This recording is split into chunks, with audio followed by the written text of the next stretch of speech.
ഓം ശ്രീനാരായണ പരമഗുരവേ നമ. എല്ലാവർക്കും നമസ്തേ.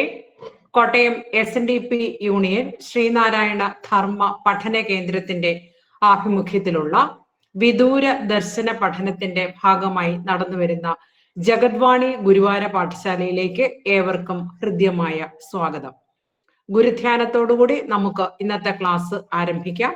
ഗുരുധ്യാനം ആലപിക്കുന്നത് ശ്രീമതി വത്സകുമാരി കാരാപ്പുഴ. ഓം ഗുരുർബ്രഹ്മ ഗുരുർവിഷ്ണു ഗുരുർദേവോ മഹേശ്വര ഗുരു സാക്ഷാത് പരബ്രഹ്മ തസ്മൈ ശ്രീ ഗുരവേ നമഃ. എല്ലാവർക്കും ഗുരുവാര പാഠശാലയിലേക്ക് ഒരിക്കൽ കൂടി സ്വാഗതം. കഴിഞ്ഞ 2 ആഴ്ചകളിലായി ഗുരു ഫിലോസഫി എന്ന വിഷയത്തിലാണ് ക്ലാസ് നടന്നു വരുന്നത്. വളരെ ഗഹനമായ ഈ വിഷയം ലളിതമായി ഉദാഹരണങ്ങളിലൂടെ നമ്മെ മനസ്സിലാക്കി തരുന്നത് പ്രശസ്ത ഗുരു ഫിലോസഫി പ്രചാരകനായ തമ്പി ചേലക്കാട്ട് സാറാണ്. ഈ വിഷയത്തിൽ ക്ലാസ് നയിക്കുന്നതിന് സർവഥാ യോഗ്യനായ തമ്പി സാറിനെ ക്ലാസ് എടുക്കുന്നതിനായി ഏറെ ആദരവോടുകൂടി സ്വാഗതം ചെയ്തുകൊള്ളുന്നു. നമസ്തേ സാർ.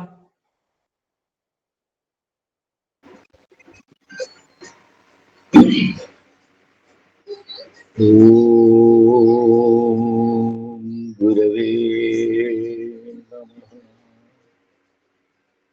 പ്രിയമുള്ളവരെ, ഇത് നമ്മുടെ 3ാമത്തെ ക്ലാസ്. കഴിഞ്ഞ ആഴ്ച ഉത്സവമായതുകൊണ്ട് നടന്നില്ല. അപ്പോൾ ഒരാഴ്ച കൂടെ കഴിഞ്ഞപ്പോൾ അന്ന് പറഞ്ഞ കാര്യങ്ങളൊക്കെ നിങ്ങൾ ഓർക്കുന്നുണ്ടോ എന്ന് എനിക്കറിയില്ല. നിങ്ങൾ ഈ പറയുന്ന കാര്യങ്ങളുടെ പോയിന്റ്സ് എന്തെങ്കിലും ഒന്ന് കുറിച്ച് വെച്ചാൽ നിങ്ങൾക്ക് അത് ഒന്ന് മറിച്ച് നോക്കിയാൽ ചിലപ്പോൾ ഓർമ്മ കിട്ടും. അങ്ങനെയൊരു ശീലം വേണമെന്ന് ആഗ്രഹിക്കുന്നു.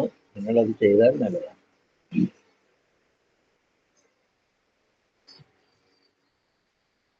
ഈ ക്ലാസ് ആരംഭിക്കുന്നത് ഗുരു സാക്ഷാൽ പരബ്രഹ്മം എന്ന അവസാനത്തെ ഗുരുധ്യാനത്തിലെ അവസാന വരി ആണ് നിങ്ങൾ ചൊല്ലുന്നത്. പക്ഷെ അതിനു മുമ്പ് മറ്റൊന്നുണ്ട്, അതവിടെ നിൽക്കട്ടെ. അപ്പൊ നമ്മളിവിടെ പഠിച്ചു വരുന്നതും ഗുരു സാക്ഷാൽ പരബ്രഹ്മം എന്താണ് എന്നതാണ്.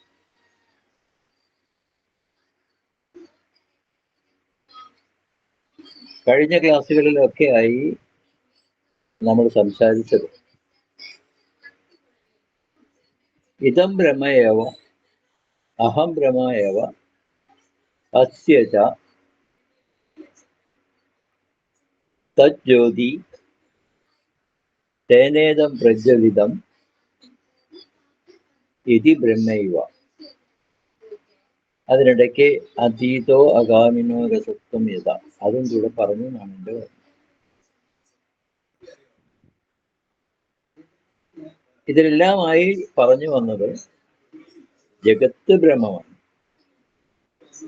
ജീവൻ ബ്രഹ്മമാണ്, പ്രപഞ്ചവും ബ്രഹ്മമാണ്, പ്രപഞ്ച അനുഭവങ്ങളും ബ്രഹ്മമാണ് എന്ന് പറയുമ്പോൾ നമ്മൾ ഈ കാണുകയും കേൾക്കുകയും അനുഭവിക്കുകയും ചെയ്യുന്നതൊക്കെ ബ്രഹ്മമാണ് എന്നാണ് ഗുരു പറഞ്ഞത്. ആ ബ്രഹ്മത്തിന്റെ ലക്ഷണം എന്താണ്, അല്ലെങ്കിൽ സ്വരൂപം എന്താണ് എന്നാണ് കഴിഞ്ഞ ക്ലാസ്സിൽ വിവരിച്ചത്. തജ്ജ്യോതി തേനേദം പ്രജ്വലിതം. ഇവിടെയാണ് നമ്മൾ അവസാനിപ്പിച്ചതെന്ന് എനിക്ക് തോന്നുന്നു.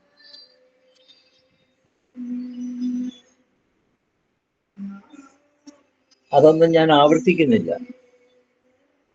ക്ലാസ്സിൽ ആർക്കെങ്കിലും സംശയമോ മനസ്സിലാകാത്തത് ഉണ്ട് എങ്കിൽ ചോദിച്ചാൽ പറയാവുന്നതുണ്ട്. അപ്പൊ ഇന്ന് അടുത്ത സൂത്രങ്ങളിലേക്ക് വേദാന്ത സൂത്രത്തിലെ അടുത്ത സൂത്രങ്ങൾ. ഇത് വിഷയാടിസ്ഥാനത്തിൽ ഞാനിങ്ങനെ പെറുക്കിയെടുത്ത് പറയുന്നതാണ്. അങ്ങനെ പറഞ്ഞാലേ ഗുരു ഫിലോസഫിയെ നമുക്ക് മനസ്സിലാക്കാൻ പറ്റും.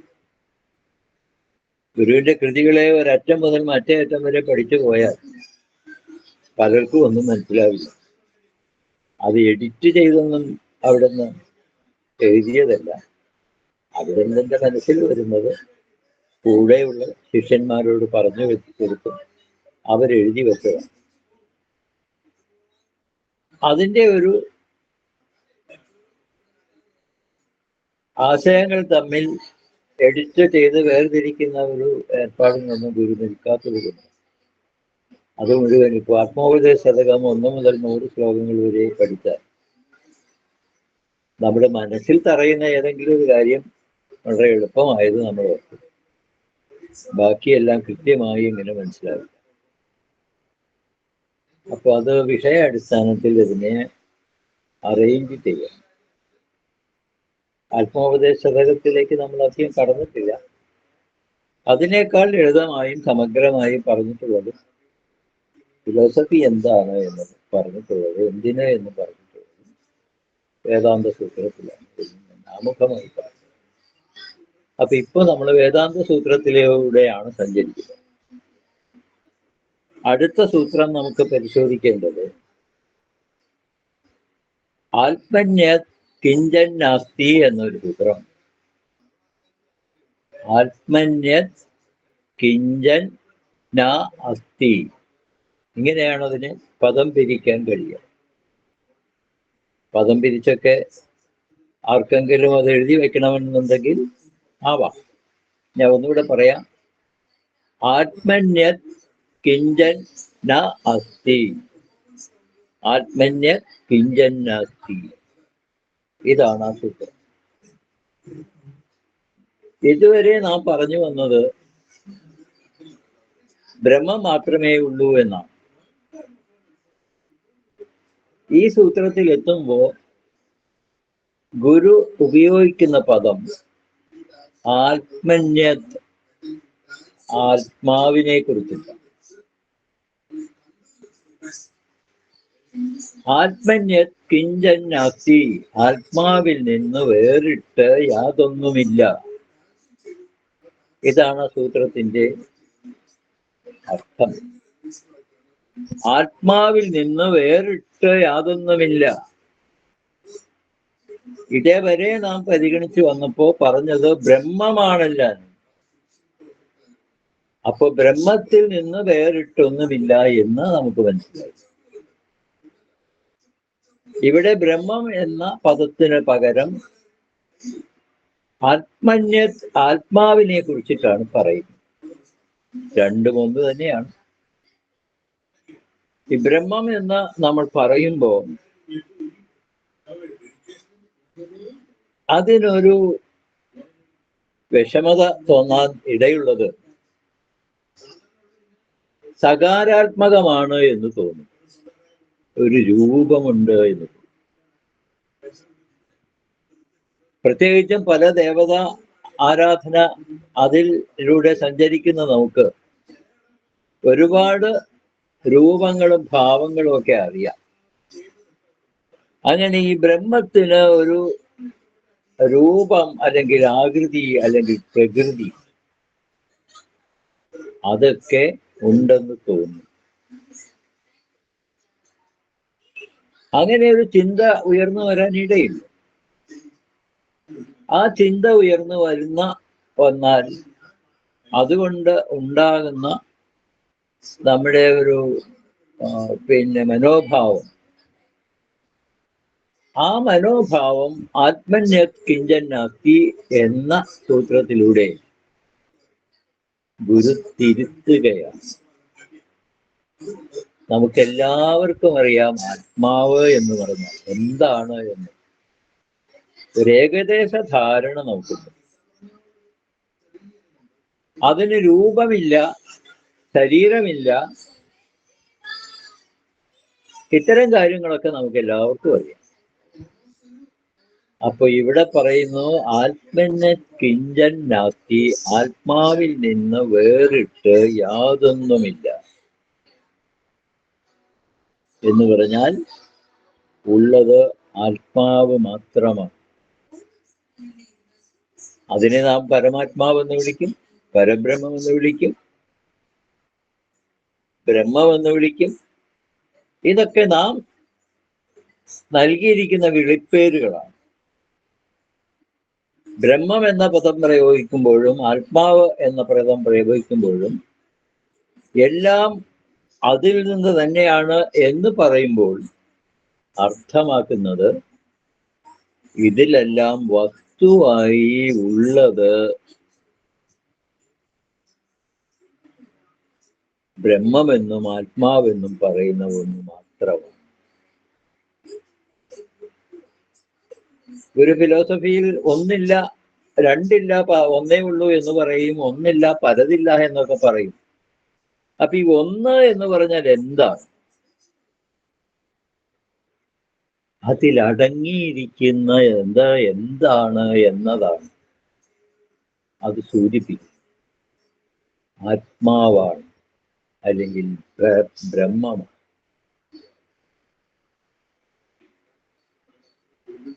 ഉദാഹരണം നമ്മൾ നോക്കുമ്പോൾ നമ്മളിങ്ങനെ സ്വർണ്ണാഭരണങ്ങൾ അല്ലെങ്കിൽ പല ആഭരണങ്ങളും നമുക്കറിയാം, പല പേരുകളിൽ അവ അറിയപ്പെടുന്നു. അതുപോലെ നമുക്ക് എല്ലാവർക്കും കൃത്യമായി അറിയാം ഈ പല പേരുകളിൽ അറിയുന്ന ആഭരണങ്ങൾ. പേരൊക്കെ നിങ്ങൾക്ക് അറിയാലോ. അതിൽ സ്വർണം മാത്രമാണ് ഉള്ളത് എന്ന് നിങ്ങൾക്ക് എല്ലാവർക്കും അറിയാം. അതിന് സ്വർണം ഇങ്ങനെ ബലമില്ലാതെ തളർന്നു കിടക്കുന്ന ഒരു ലോഹമായതുകൊണ്ട് അതിന് ബലം കിട്ടാൻ വേണ്ടി അല്പം ചെമ്പൊക്കെ ചേർക്കാറുണ്ട്. അങ്ങനെയാണ് അതിന് ഇത്ര 21 കാരറ്റ് എന്നോ ഒക്കെ പറയുന്നത് ആ ചെമ്പിന്റെ അളവനുസരിച്ച്. തനി തങ്കമാണ് ആകെ ഉള്ളത്. അത് ആഭരണമാക്കുന്നതിന് വേണ്ടി ഇങ്ങനെ ഒരു പ്രക്രിയ നടന്നു വരുന്നു. അപ്പൊ ഈ അണിയുന്ന ആഭരണങ്ങളിലൊക്കെ വസ്തുവായി ഉള്ളത് സ്വർണമാണ്, സ്വർണ്ണാഭരണം. അതുപോലെ ഈ കാണുന്ന ജഗത്തിലും പ്രപഞ്ചത്തിലും അതിൽ നിന്നുണ്ടാകുന്ന അനുഭവങ്ങളിലും എല്ലാം വസ്തുവായി ഉള്ളത് ആത്മാവ് മാത്രമാണ്,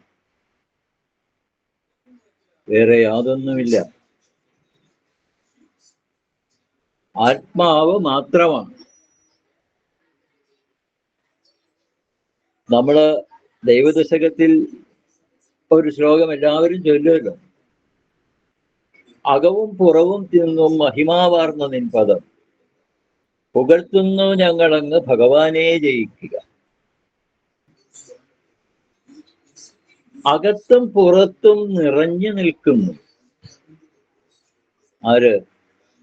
അകവും പുറവും തിങ്ങും മഹിമാവാർന്ന നിൻ പദം. അത് ഈ അകത്തും പുറത്തും തിങ്ങി നിൽക്കുക. ഒരു വസ്തു ഇങ്ങനെ എല്ലായിടത്തും, അകത്തും പുറത്തും എന്ന് പറയുമ്പോൾ എല്ലായിടത്തും നിറഞ്ഞു നിൽക്കുന്നു എന്ന് പറഞ്ഞാൽ അതിന്റെ അർത്ഥം എന്താണ്? മറ്റ് യാതൊരു വസ്തുവിനും അവിടെ നിൽക്കാൻ ഇടമില്ല. അവിടെ നിലനിൽപ്പ് സാധ്യമല്ല. അതാ ഗുരു പറഞ്ഞത്, അകവും പുറവും തിങ്ങും മഹിമാവാർന്ന നിൻപദം.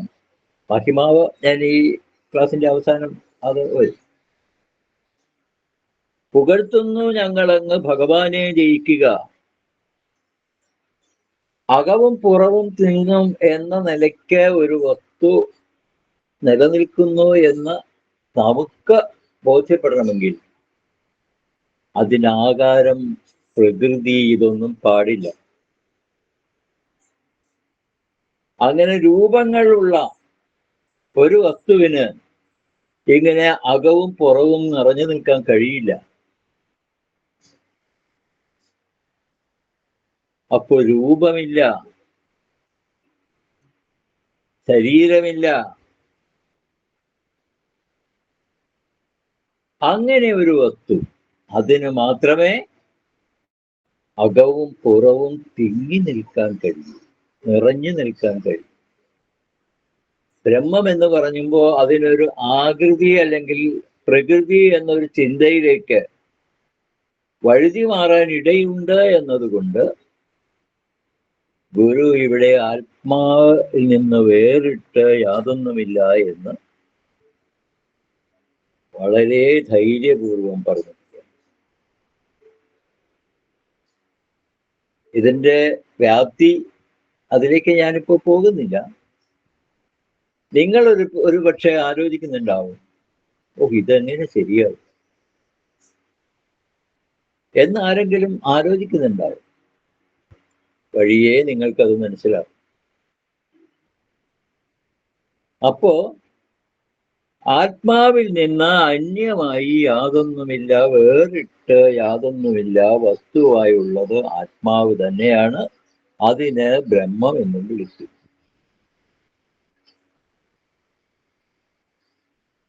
അപ്പോൾ ഈ കാണുന്ന സൂര്യനും ചന്ദ്രനും ആകാശവും നക്ഷത്രങ്ങളും എല്ലാം എന്താണ് എന്ന് ചോദിക്കും. അത് നമുക്ക് വഴിയേ വരും.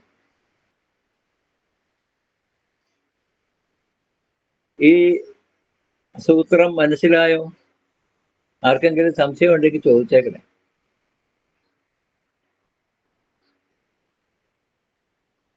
എന്നാൽ നമുക്ക് അടുത്ത സൂത്രത്തിലേക്ക് കടക്കാം. അത് തസ്മാത് തസ്യ സത്വാച്ച എന്ന ആത്മാവിനെ കുറിച്ച് പറയുന്നു. തസ്മാത് തസ്യ സത്വാച്ച. സംസ്കൃത പദങ്ങളാണ്, അതുകൊണ്ട് നിങ്ങൾ പേടിക്കണ്ട.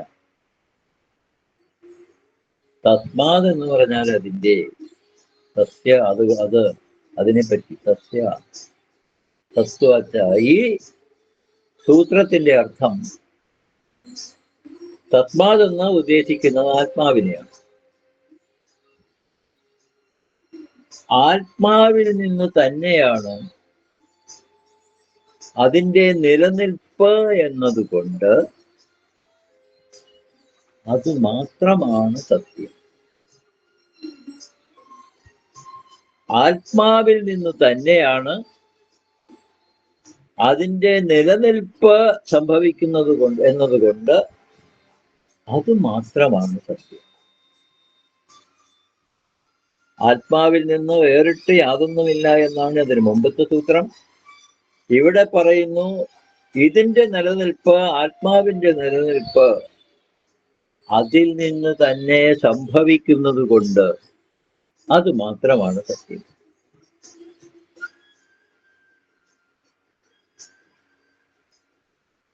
അപ്പോ ആത്മാവ് എവിടെ നിന്നുണ്ടായി? അല്ലെങ്കിൽ ഉണ്ടായതാണ്. ഉണ്ടായി ഒരു വസ്തു ഉണ്ടായതാണ് എന്ന് നാം പറഞ്ഞാൽ അടുത്ത ചോദ്യം ഇതെവിടെ നിന്നുണ്ടായി എന്നതാണ്, അല്ലേ? ഉണ്ടായി വരുന്ന എല്ലാ വസ്തുക്കളുടെയും ഒരു പൊതു സ്വഭാവം, അവയ്ക്ക് നാശമുണ്ട്,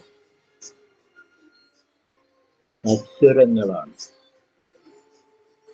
ഏതും ഉണ്ടായി വരുന്നു എന്ന് പറഞ്ഞാൽ അതെവിടെ നിന്നുണ്ടായി എന്ന ചോദ്യം ഉയരും. അതിനൊരു മറുപടി കിട്ടിയാൽ ആ പറയുന്ന മറുപടി എവിടെ നിന്നുണ്ടായി എന്ന ചോദ്യം ഉയരും. അപ്പോ അത് പരമമായ ഒന്നല്ല.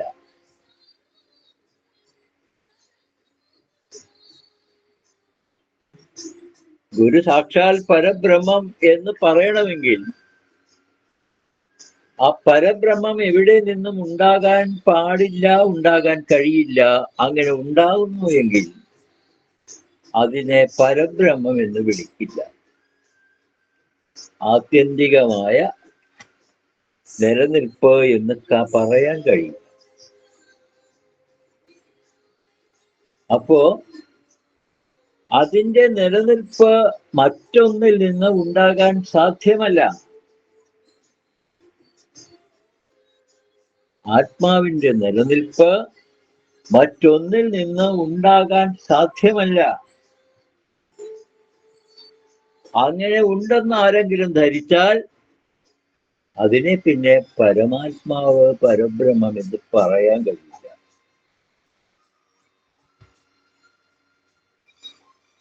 ആത്മതത്വം എവിടെ നിന്നും ഉണ്ടായതല്ല, അതിവിടെ ഉണ്ടായിരുന്നതാണ്. അതിവിടെ ഉണ്ടായിരുന്നതാണ്, അതിവിടെ എന്നും നിലനിൽക്കുന്നതാണ്. അതിനൊരു നാശവുമില്ല. അത് മറ്റൊന്നിൽ നിന്നും ഉണ്ടായതല്ല, അതിൽ നിന്ന് തന്നെ ഉണ്ടായത്. എങ്ങനെ അതിൽ നിന്നുണ്ടാകും എന്ന് ചോദിക്കും. അതാണ് ഈ പരമബ്രഹ്മത്തിന്റെ അല്ലെങ്കിൽ പരമാത്മാവിന്റെ സവിശേഷത. എവിടെ നിന്നും ഉണ്ടായി വന്നതല്ല. നിങ്ങളുടെ മനസ്സിൽ പല ചിന്തകളും പല വിചാരങ്ങളും ഒക്കെ ഉണ്ടാവും. അവരൊക്കെ എവിടെയെങ്കിലും നിന്നൊക്കെ ഉണ്ടായി വന്നതാണെന്ന് നിങ്ങൾ പഠിച്ചില്ല. ആരെങ്കിലും എവിടെ നിന്നെങ്കിലും ഉണ്ടായി വന്ന ഒരു വസ്തുവാണ് എന്ന് അറിയുമെങ്കിൽ ആ വസ്തു പരമമായ ഒന്നല്ല. അതിന് ഉണ്ടാകാൻ കഴിയില്ല, ഉണ്ടായി വരികയുമില്ല. അപ്പോ നാം ഇത്ര സമയം പറഞ്ഞു വന്നത് എല്ലാം ആത്മാവാണ്. പക്ഷേ നാം കണ്ണു തുറന്ന് നോക്കിയാൽ നമ്മുടെ ചെവിയിൽ വന്ന് വീഴുന്ന ശബ്ദം, നമുക്ക് മനസ്സിലാകാൻ കഴിയുന്ന നമ്മുടെ ദേഹത്ത് വന്ന് മുട്ടുന്ന, കാറ്റ് വന്ന് മുട്ടുന്നത് ഉൾപ്പെടെയുള്ള അനുഭവങ്ങൾ, ഇതൊക്കെ നമുക്കില്ലേ? അപ്പൊ ഇവയൊക്കെ എത്രയോ വർഷങ്ങളായി ഇങ്ങനെ നാം കണ്ണു തുറന്ന് നോക്കുമ്പോൾ കാണുന്നു. നമ്മൾ മാത്രമല്ല, ഏതാണ്ട് മനുഷ്യർ ഭൂമിയിൽ പിറന്നിട്ട് ഏറ്റവും ചുരുങ്ങിയത് 10-30 ലക്ഷം വർഷമായി എന്നാണ് ശാസ്ത്രജ്ഞന്മാർ പറയുന്നത്. അന്ന് മുതൽ, അത് ശരിയാ തെറ്റോ വേറെ കാര്യം, അന്ന് മുതൽ നാം ഇതൊക്കെ കാണുന്നതല്ലേ. അപ്പൊ എങ്ങനെയാ ഇതൊക്കെ ഇത്ര കാലമായി നിലനിൽക്കുന്ന ഇതൊക്കെ അതിനെയൊക്കെ ആത്യന്തിക സത്യമായി നമുക്ക് കരുതിക്കൂടെ? അങ്ങനെയാണ് ഇപ്പൊ കരുതുന്നേ.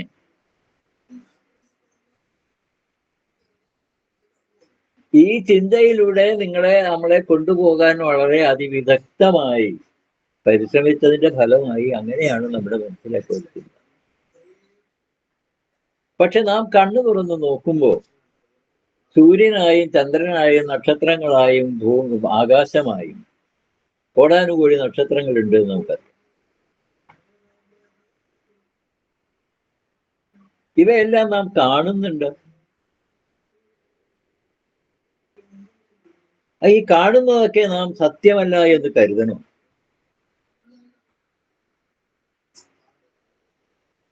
അപ്പൊ ഇതൊക്കെ എവിടെയാണ് നിൽക്കുന്നത്? എന്താണ് സംഭവം? അതിന്റെ ഒരു ഭാഗം പിന്നീടാണ് നമ്മൾ പറയുക. ഈ ശ്ലോകത്തെ വ്യാഖ്യാനിക്കുമ്പോൾ പറഞ്ഞു വന്നിട്ടുള്ളത്, നാം നേരിൽ നോക്കുമ്പോൾ നമുക്ക് അനുഭവപ്പെടുന്നത് സൂര്യനായാലും ചന്ദ്രനായാലും നക്ഷത്രങ്ങളായാലും എല്ലാം നിലനിൽക്കുന്നത് നാം കാണുന്നത് ആകാശത്തിലാണ്,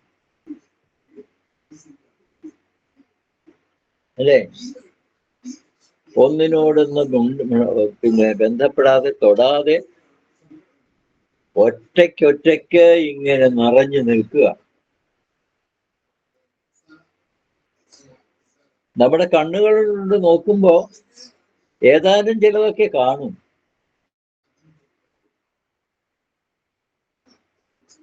ഭൂരിപക്ഷവും നമുക്ക് കാണാനുള്ള കഴിവ് കണ്ണിനില്ല. ഇനി ഇവിടെ ഇരിക്കുന്ന ആളുകൾക്കെങ്കിലും ഇത് ഒന്ന് കാണണമെന്നുണ്ടെങ്കിൽ ഗൂഗിളിൽ സ്കൈ മാപ്പ് എന്ന് പറഞ്ഞൊരു ആപ്പുണ്ട്. സ്കൈ മാപ്പ്, അതൊന്ന് ഡൗൺലോഡ് ചെയ്യുക. എന്നിട്ട് നോക്കിയാൽ ഇപ്പോ കാണുന്ന കാഴ്ചയല്ല നമുക്ക് ആ സ്കൈ മാപ്പിൽ കാണാൻ കഴിയുക. കടുകുമണി വാരി വിതറിയതുപോലെ ഇങ്ങനെ നക്ഷത്രങ്ങളും പല ഗാലക്സികളും വലിയ ശക്തിയുള്ള ദൂരദർശിനികളിലൂടെ ശാസ്ത്രജ്ഞന്മാർ കണ്ടെടുത്ത് അതിനെ മാപ്പ് ചെയ്തിട്ടുള്ളതാണ് ഈ സ്കൈ മാപ്പ്. ഇപ്പൊ നാം നമ്മുടെ നഗ്നമായ നേത്രങ്ങൾ കൊണ്ട് നോക്കിയാൽ ഇതിന്റെ ഒരു ചെറിയ ഭാഗം മാത്രമേ കാണാൻ കഴിയൂ. ബാക്കി ഒന്നും കാണാനാകാത്ത ആകാശം ഇങ്ങനെ പരന്നു നിൽക്കുന്നത് കാണാം. ആകാശത്തിൽ ഇവയൊന്നും പരസ്പരം ബന്ധപ്പെടാതെ കൂട്ടിമുട്ടാതെ ഓരോരോ സ്ഥലത്തായി നിൽക്കുന്നത്.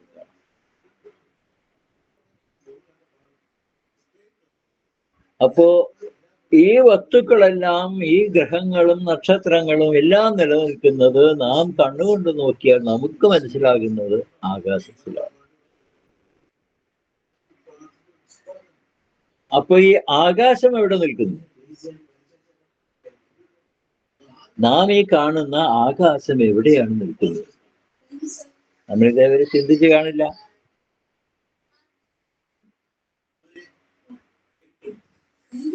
ആകാശം നിലനിൽക്കുന്നതിന് ഒരൊറ്റ ഇടമേ ഉള്ളൂ. അകവും പുറവും തിങ്ങി നിറഞ്ഞു നിൽക്കുന്ന ആ വസ്തുവിൽ മാത്രമേ നിൽക്കാൻ ഇടമുള്ളൂ. അതാണ് ആത്മാവ്. ആകാശം നിൽക്കുന്നത് ആത്മാവിലാണ്. നാം ഈ കാണുന്ന കാഴ്ചകളൊക്കെ നിൽക്കുന്നത് ആകാശത്തിലാണ്. ആകാശം നിലനിൽക്കുന്നത് ആത്മാവിലാണ്. അങ്ങനെയെങ്കിൽ ഈ ആത്മാവ് എവിടെയാണ് നിലനിൽക്കുന്നത്? അടുത്ത ചോദ്യമാണ്. അതാണ് പറഞ്ഞത്, തസ്മാത് സത്താച്ച, അതിന്റെ നിലനിൽപ്പ് അതിൽ നിന്ന് തന്നെ ഉണ്ടായതുകൊണ്ട് അത് മാത്രമാണ് സത്യം. പിന്നെ വേറിട്ട നിലനിൽപ്പില്ല.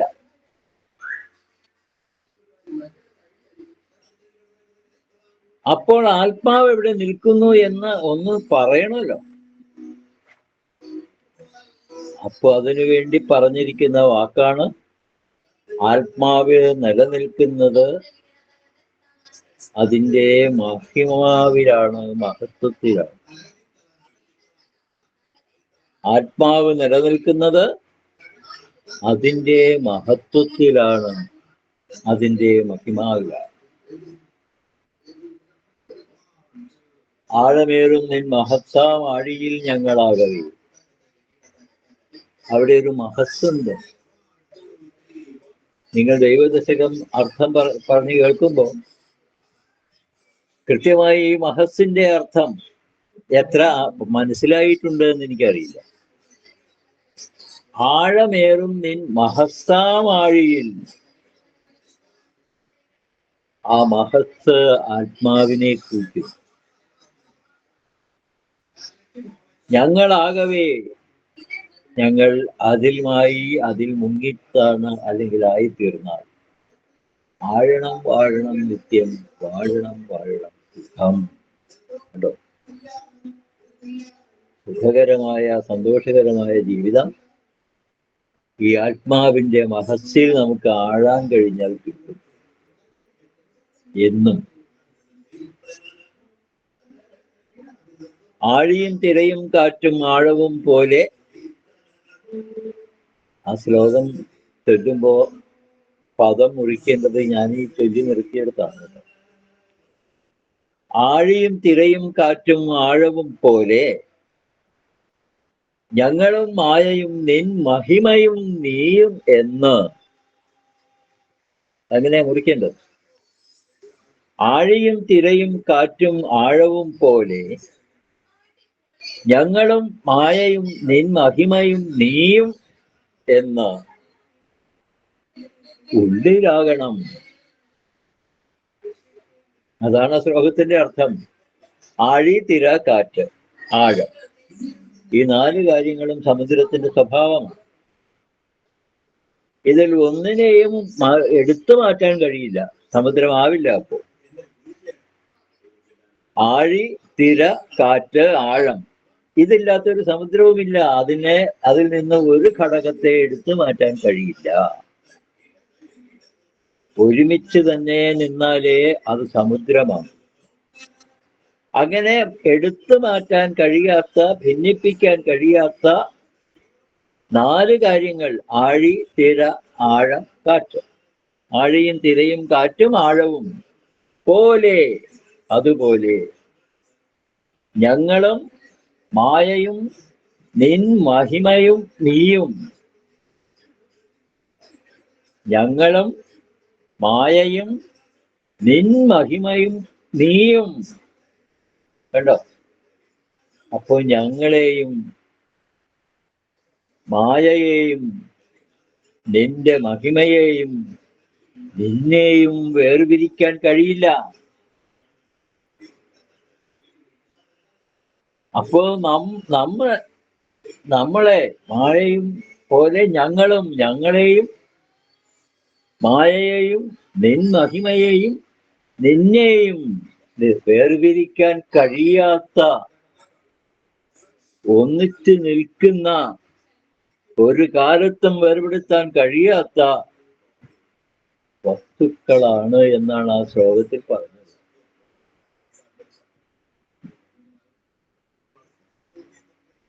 ആ ശ്ലോകം ഇങ്ങനെ തന്നെ പദം പിരിച്ചാലേ നിങ്ങൾക്ക് ഈ അർത്ഥം കിട്ടൂ. നിങ്ങൾ മനസ്സിലാക്കാൻ വേണ്ടി ഞാൻ പറഞ്ഞതാണ്. ചൊല്ലുന്നത് തെറ്റി ചൊല്ലുന്നുണ്ടെങ്കിൽ തിരുത്തണം. ആഴിയും തിരയും കാറ്റും ആഴവും പോലെ അവിടെ പദം മുറിക്കണം. ഞങ്ങളും മായയും നിൻ മഹിമയും നീയും എന്ന് ഉള്ളിലാകണം. ഇതെല്ലാവരുടെ ഉള്ളിലും ആകണം, എന്നുള്ളിലാകണം എന്നാണ് ഇപ്പോഴും പറയുക. നിങ്ങളുടെ കാര്യമല്ല. എന്ന് ഉള്ളിലാകണം. അവിടെ ഒരു മഹിമയുണ്ട്. പോലെ ഞങ്ങളും മായയും നിൻ മഹിമയും. അവസാനത്തെ ശ്ലോകത്തിൽ മഹസ്സാണ്, ഇവിടെ മഹിമയാണ്.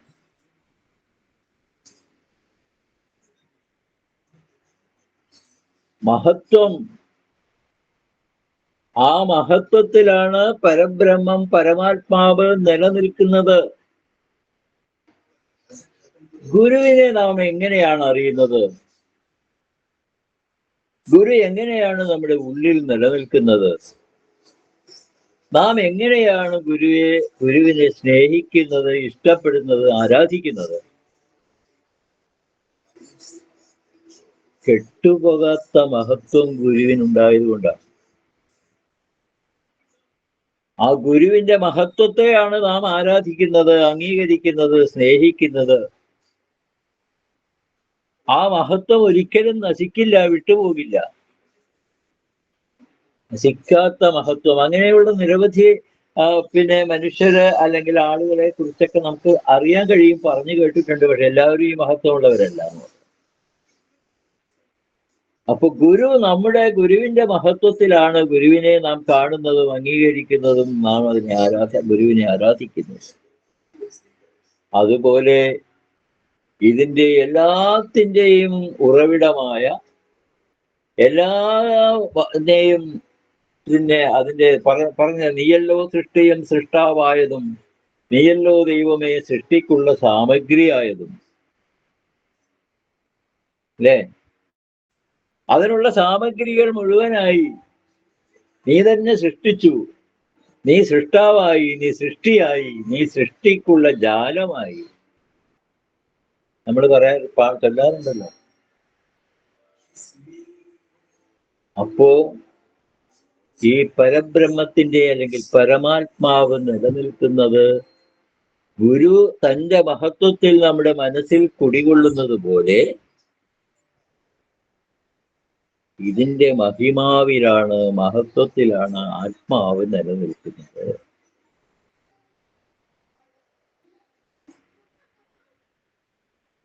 അതാണ് മത്വനാന്യ അല്ല തസ്മാത് തസ്യ സത്വാച്ച എന്ന് ശ്ലോകം നമുക്ക് ഗുരുത്തിലൂടെ നമുക്ക് പറഞ്ഞു തന്നത് ഇതാണ്.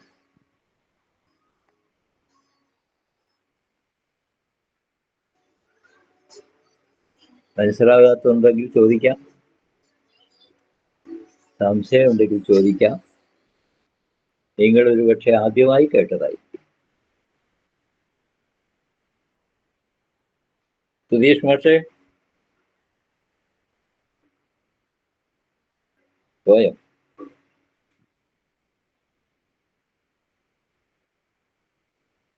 എന്താ ഇങ്ങനെ ഈ പറഞ്ഞ പോലെ എന്താണ്ട് അപകടം നടന്ന പോലെ നിശബ്ദമായിരിക്കുന്നു? നിങ്ങൾക്കത് മനസ്സിലായോ? ഒരാളെങ്കിലും ഒന്ന് പറഞ്ഞാൽ ഞാൻ വേണമെങ്കിൽ ആവർത്തിക്കാം. മനസ്സിലാകാത്ത ഒരാളുണ്ട്.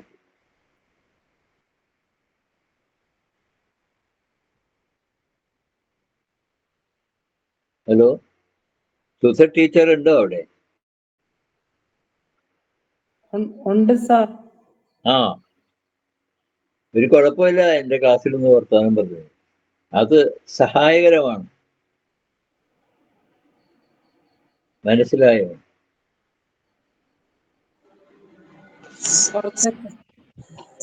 സർ നമസ്തേ, ഞാൻ വത്സമ്മ അപ്പുകുട്ടൻ. അതായത് സാർ പറഞ്ഞ വേദാന്ത സൂത്രത്തിന്റെ രണ്ടാമത്തെ തസ്മാത്, അത് മുഴുവൻ എഴുതാൻ കിട്ടിയില്ല. തസ്മാത് വരെ എന്തോ ഞാൻ ആദ്യം ഒരു പറഞ്ഞ വേണമെങ്കിൽ നിങ്ങൾ എഴുതിയെടുത്തോ, എനിക്ക് കുഴപ്പമൊന്നുമില്ല. രണ്ടാമത്തെ സൂത്രം സാർ പറഞ്ഞ തസ്മാത് എന്നുള്ള മുഴുവൻ എനിക്ക് എഴുതാൻ കിട്ടിയില്ല.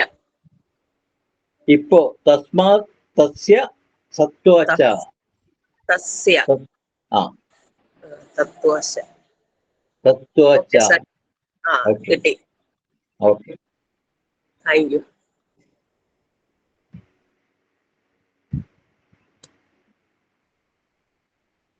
അപ്പൊ നമുക്ക് തുടരാം.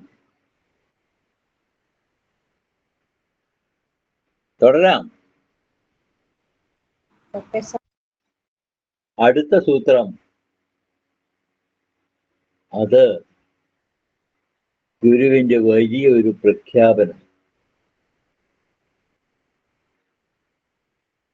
ഇതൊക്കെ ഇതുവരെ ഗുരു ഇവിടെ ഉള്ള സത്യം കണ്ടറിഞ്ഞ് പറഞ്ഞതാണ് നമ്മളോട്.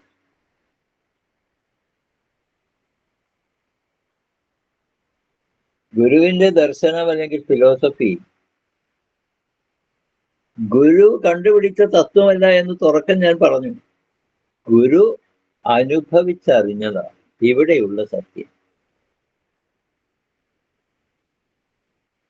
അത്രയുമാണ് നാം ഇങ്ങനെ ഇപ്പോ വിവരിച്ചു വരുന്നത്. ഈ ഒരു ധാരണ നമുക്കുണ്ടാകുകയാണ് എങ്കിൽ ആത്മാവിൽ നിന്ന് വേറിട്ട് യാതൊന്നുമില്ല. അതിന്റെ നിലനിൽപ്പ് അതിൽ നിന്ന് തന്നെ ആയതുകൊണ്ട് അത് മാത്രമാണ് സത്യം.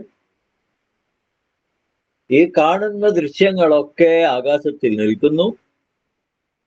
ആകാശം എവിടെ നിൽക്കുന്നു?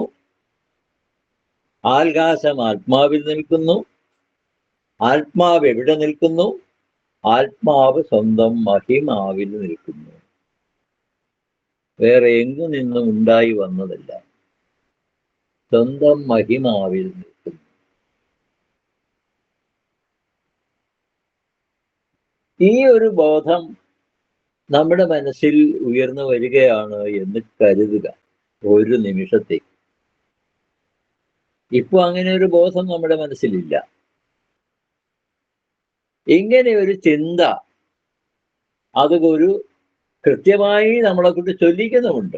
ആഴമേറും നിൻ മഹസാവാഴിയിൽ ഞങ്ങളാകവേ, ആഴണം വാഴണം നിത്യം, വാഴണം വാഴണം സുഖം. എവിടെ ആഴണം എന്ന് ആകണം ആകവേ എന്ന് നിങ്ങൾ ഇതേവരെ മനസ്സിലാക്കിയിട്ടുണ്ടാവില്ല. ആ മഹസ്സിലാഴണം.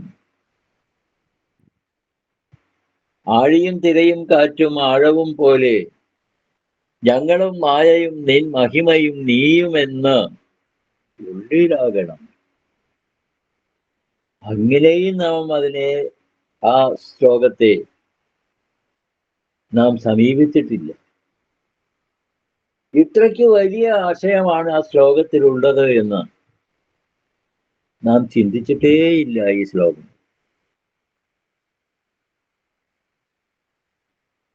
ദൈവദശകം ഒരു ഒന്നാം തരം അദ്വൈത കൃതിയാണ്, ഒരു അത്ഭുതമാണ്. എല്ലാവർക്കും കൂടെ പ്രാർത്ഥിക്കാനായി എഴുതി തന്നതാണ്. എഴുതി വച്ച കാര്യമോ പ്രപഞ്ച സത്യമാണ്. അത് വിശദീകരിക്കുകയാണ് ഈ വേദാന്ത സൂത്രത്തിലൊക്കെ. ഇനി ആത്മോപദേശ ശതകത്തിലൊക്കെ പല ഭാഗങ്ങളുണ്ട്, അതൊക്കെ പുറകെ. ഇത്ര ക്ലിഷ്ടമായി എവിടെയും പറഞ്ഞിട്ടില്ല. അങ്ങനെ ഈ ബോധം നിങ്ങൾക്കുണ്ടാവുകയാണ് എങ്കിൽ, അവിടെ തുടക്കത്തിൽ നാം പറഞ്ഞിട്ടുണ്ട്, ജീവനും ബ്രഹ്മമാണ്, അഹം തത്, ഞാനും അത് തന്നെയാണ്, അഹമസ്മി, അത് ഇവിടെ പറഞ്ഞില്ല. പോട്ടെ. അപ്പോ ഇതെല്ലാം പറഞ്ഞു കഴിഞ്ഞപ്പോ ഒരു കാര്യം വളരെ കൃത്യമാണ്. ഈ കാണുന്ന സത്യത്തിന്റെ ഭാഗമാണ് നമ്മൾ, ഓരോ മനുഷ്യരും, ഓരോ ജീവജാലവും. ജീവനില്ലാത്ത നമ്മുടെ സാക്ഷാൽ കൈലാസ പർവ്വതം ഉൾപ്പെടെ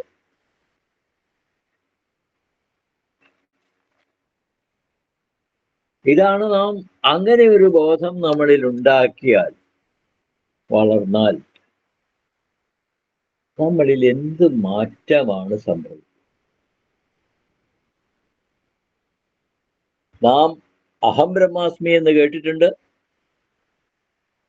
തത്വമസി എന്ന് കേട്ടിട്ടുണ്ട്. ഇതൊക്കെ കേട്ടുകയും ചൊല്ലുകയും ചെയ്തിട്ട് നിങ്ങളുടെ ഉള്ളിൽ എന്തെങ്കിലും മാറ്റം ഉണ്ടാക്കിയോ എന്ന് ചോദിച്ചാൽ എനിക്കറിയില്ല. അഹം ബ്രഹ്മാസ്മി എന്ന്, ഞാൻ ബ്രഹ്മമാകുന്നു എന്ന് പറഞ്ഞുകൊണ്ട് ചവിട്ടിപ്പൊട്ടിച്ച് നടന്നാൽ ഇത്തിരി അഹങ്കാരം കൂടുന്ന പലരെയും കണ്ടു. അത് തന്നെ തത്വമസി, നീ അത് തന്നെയാകുന്നു. ഈ അനുഭവങ്ങളൊക്കെ നമുക്കുണ്ട്.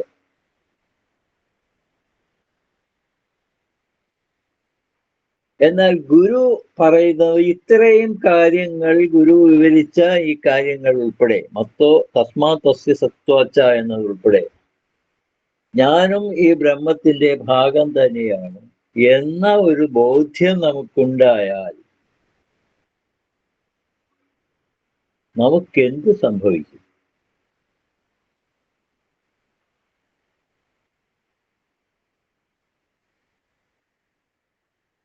അക്കാര്യമാണ് അടുത്ത സൂത്രത്തിൽ പറയുന്നത്.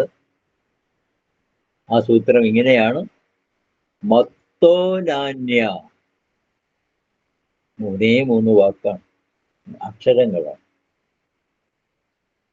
മത്തോ നാന്യ, അതിന്റെ അർത്ഥം എന്നിൽ നിന്ന് അന്യമായി യാതൊന്നുമില്ല. ആത്മാവിൽ നിന്ന് വേറിട്ട് യാതൊന്നുമില്ല എന്ന്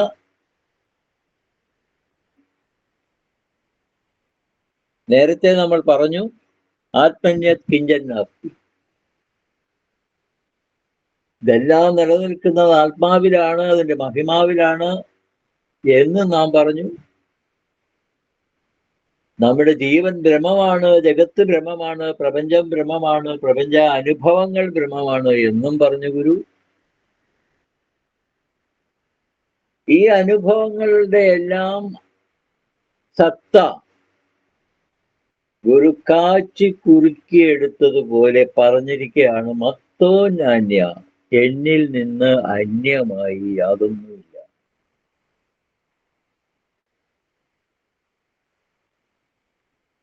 അങ്ങനെ ഒരു ബോധം നമുക്കിപ്പോ ഉണ്ടോ? അവൻ, ഇവൻ, അത്, ഇതൊക്കെ നമ്മളിൽ നിന്ന് വ്യത്യസ്തമാണെന്നല്ലേ നമ്മുടെ ധാരണ. എന്നിൽ നിന്ന് അന്യമായി യാതൊന്നുമില്ല. അവനുമില്ല, ഇവനുമില്ല, അതുമില്ല, ഇതുമില്ല, യാതൊന്നുമില്ല. അവയെല്ലാം എന്നിൽ നിന്ന് വ്യത്യസ്തമല്ല.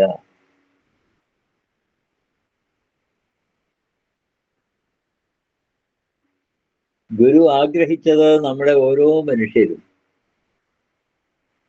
ഈ ബോധത്തിലേക്ക് ഉയരണം. എന്നിൽ നിന്ന് അന്യമായി യാതൊന്നുമില്ല എന്ന ബോധത്തിലേക്ക് ഉയരണം. ഞാൻ ബ്രഹ്മമാണ് എന്ന് പറഞ്ഞ് ചവിട്ടിപ്പിടിച്ച് നടന്നാൽ പോരാ. വളരെ വിനയത്തോടുകൂടി സ്നേഹത്തോടുകൂടി പുതിയ മനുഷ്യരായി പുതിയ ചിന്താഗതിയോടുകൂടി നാം ഈ ലോകത്തെ നോക്കിക്കാണുക.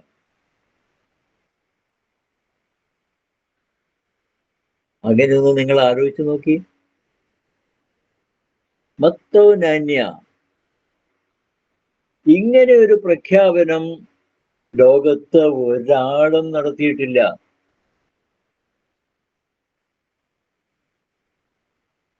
നമുക്കറിയാവുന്ന എല്ലാ തത്വജ്ഞാനികളെയും ഋഷിമാരെയും മഹാഋഷിമാരെയും വേദമത പണ്ഡിതന്മാരെയും ഒക്കെ ഒന്ന് പരിശോധിച്ച് നോക്കുക. ഈ രൂപത്തിലുള്ള മാറ്റം അവരിൽ ഉണ്ടായിട്ടുണ്ടോ? കഴിഞ്ഞൊരു ക്ലാസ്സിൽ നമ്മൾ സൂചിപ്പിച്ചു നമ്പൂതിരിയുടെ കുടുംബത്തെ അന്തർജനങ്ങളുടെ അവസ്ഥ. ബ്രാഹ്മണൻ എന്ന് പറഞ്ഞാൽ ദൈവത്തിന്റെ സ്വന്തം ആളോ എന്നല്ലേ അവരുടെ അവകാശവാദം. ഈ ബ്രാഹ്മണൻ ഈ അവകാശവാദം ഉന്നയിക്കുന്നത് പോലെ അവകാശവാദം ഉന്നയിക്കുന്ന ഒരു കൂട്ടരാണ് ജൂതന്മാര്. അവർ ദൈവത്താൽ തെരഞ്ഞെടുക്കപ്പെട്ടവരാണ്. അവരുടെ തന്നെ ഭാഗമായിട്ടാണ് ഇപ്പോ ഒരു കൂട്ടര് പടവെട്ടിക്കൊണ്ടിരിക്കുന്നത് യുക്രൈന്. രണ്ടു ഒരേ ചിന്താഗതിക്കാരൻ, തെരഞ്ഞെടുക്കപ്പെട്ട ആളുകളാണ്. ഇവിടെ നമ്മുടെ സമൂഹത്തിൽ ബ്രാഹ്മണരാണ് ചിന്താഗതിയുടെ പ്രതീകം. ഏതെങ്കിലും ഒരു ബ്രാഹ്മണനും എന്നിൽ നിന്ന് അന്യമായി യാതൊന്നുമില്ല എന്ന ചിന്ത ഉയരുമോ? ഉയരാൻ കഴിയുമോ?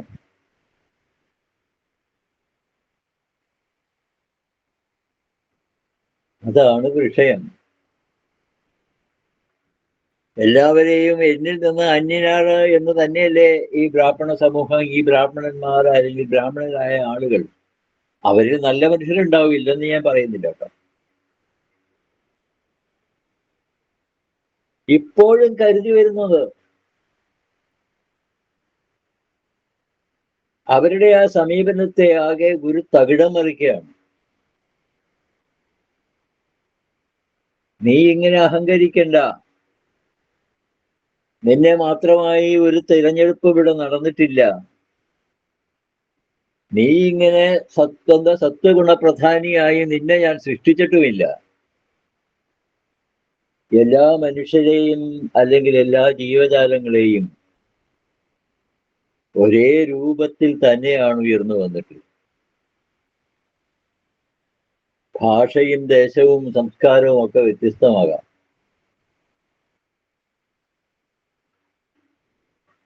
പക്ഷെ അവരെല്ലാം ഒരാൾക്ക് ഇന്ന ഗുണം കൊടുക്കണം, അവനിങ്ങനെ ആ ഗുണത്തിന്റെ ആളായി അവൻ എന്നെ പ്രതിനിധാനം ചെയ്യണം എന്നൊന്നും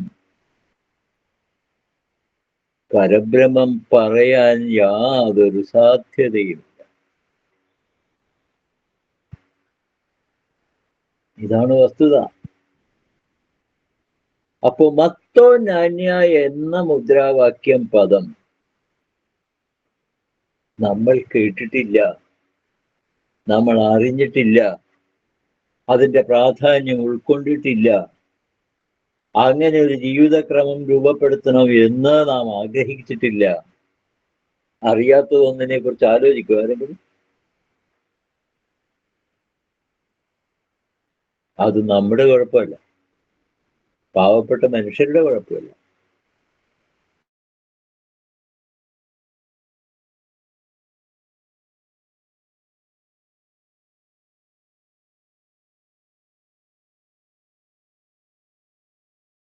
ലോകത്ത് കാണുന്ന യാതൊരു കലഹവും യുദ്ധവും കെടുതികളും കളവും അനീതിയും അക്രമങ്ങളും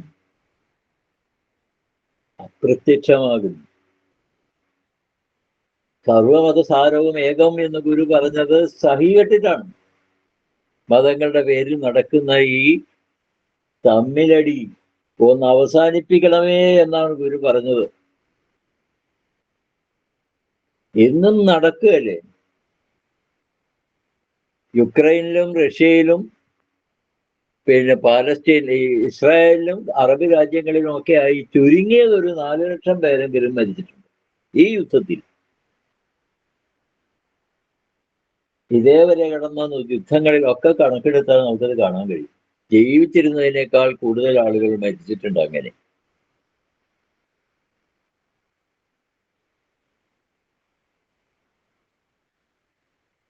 ഇത് തിരുത്തണം. ഞാൻ ദൈവത്തിന്റെ സ്വന്തം ആള് എന്ന മേനി അടിച്ച് നടക്കാൻ ഒരുത്തനും ഒരാൾക്കും അങ്ങനെ തിരഞ്ഞെടുത്തിട്ടില്ല. അത് അഹങ്കാരത്തിന്റെ ലക്ഷണമാണ്. അപ്പോ ഈ മത്തോ നാന്യ എന്ന മഹനീയമായ അതിശക്തമായ പ്രഖ്യാപനം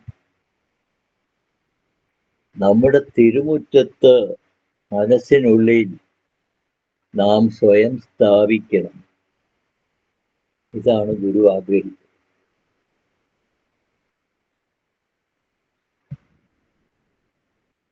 ഞാൻ ഇന്നിവിടെ നിർത്തുകയാണ്. ഇത്രയ്ക്ക് പ്രധാനപ്പെട്ട ഒരു കാര്യം പറഞ്ഞ് വിശദീകരിച്ചുകൊണ്ട് അത് കേട്ടിരിക്കുന്ന നിങ്ങളെ മറ്റൊന്നിലേക്കും നിങ്ങളുടെ ശ്രദ്ധ പോകാതെ നിങ്ങൾ ഈ ചിന്തയുമായി ഈ ക്ലാസ്സിൽ നിന്ന് പിരിയണേ, അതേക്കുറിച്ച് നിങ്ങൾക്കൊന്ന് ആലോചിക്കാൻ അവസരം കിട്ടട്ടെ എന്ന് ഞാൻ ആഗ്രഹിക്കുകയാണ്.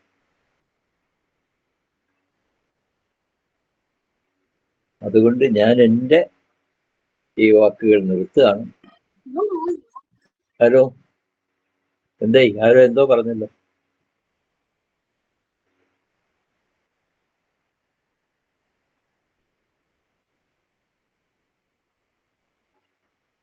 ഇതിന്റെ മറ്റു ഭാഗങ്ങളൊക്കെ നമുക്ക് ഇനി അവസരം കിട്ടിയാൽ പറയാം.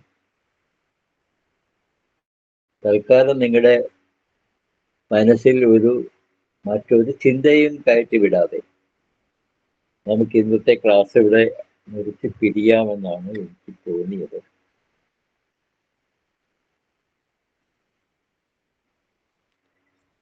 അതുപോലെ മതി സാർ. Okay, thank you. തിരിഞ്ഞു പോകുമ്പോൾ ഇത് ഓർത്തുകൊണ്ട് ഇന്ന് ഉറങ്ങാൻ കിടക്കുക. നാളെ ഉണരുമ്പോഴും ഓർക്കും മത്തോ നാന്യ. ഓക്കെ, എൻ്റെ വാക്കുകൾ കേട്ടിരുന്ന എല്ലാവർക്കും ഗുരുവിൻ്റെ മഹാനുഗ്രഹം ഉണ്ടാകും എന്നെനിക്ക് ഉറപ്പാണ്. അങ്ങനെ സംഭവിക്കട്ടെ എന്ന് ആഗ്രഹിച്ചുകൊണ്ട് ആൾക്കാരെ ഒന്ന് മുറിക്കുന്നു.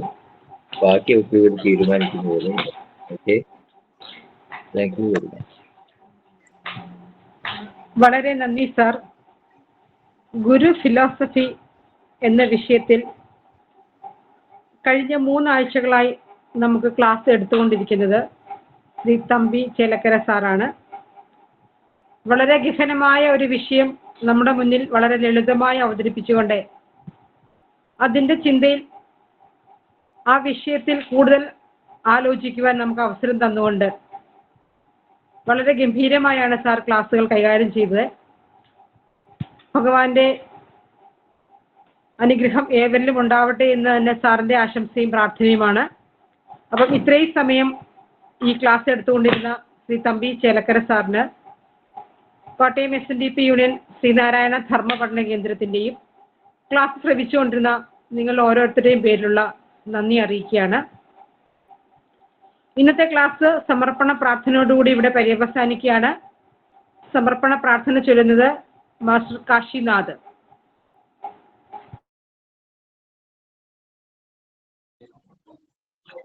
ഓം പൂർണ്ണമദഃ പൂർണ്ണമിദം പൂർണ്ണാത് പൂർണ്ണമുദച്യതേ പൂർണ്ണസ്യ പൂർണ്ണമാദായ പൂർണ്ണമേവാവശിഷ്യതേ. ഓം ശാന്തി ശാന്തി ശാന്തി. ഓം തത്സത് ശ്രീനാരായണ ഗുരുർപ്പണമസ്തു. നമസ്തേ. എല്ലാവർക്കും ഒരിക്കൽ കൂടി നന്ദി പറയുന്നു. ഇന്നത്തെ ക്ലാസ് ഇവിടെ പൂർണ്ണമായിരിക്കുകയാണ്. എല്ലാവർക്കും ഈ ലിങ്കിൽ നിന്ന് പുറത്തേക്ക് പോകാവുന്നതാണ്. നമസ്തേ.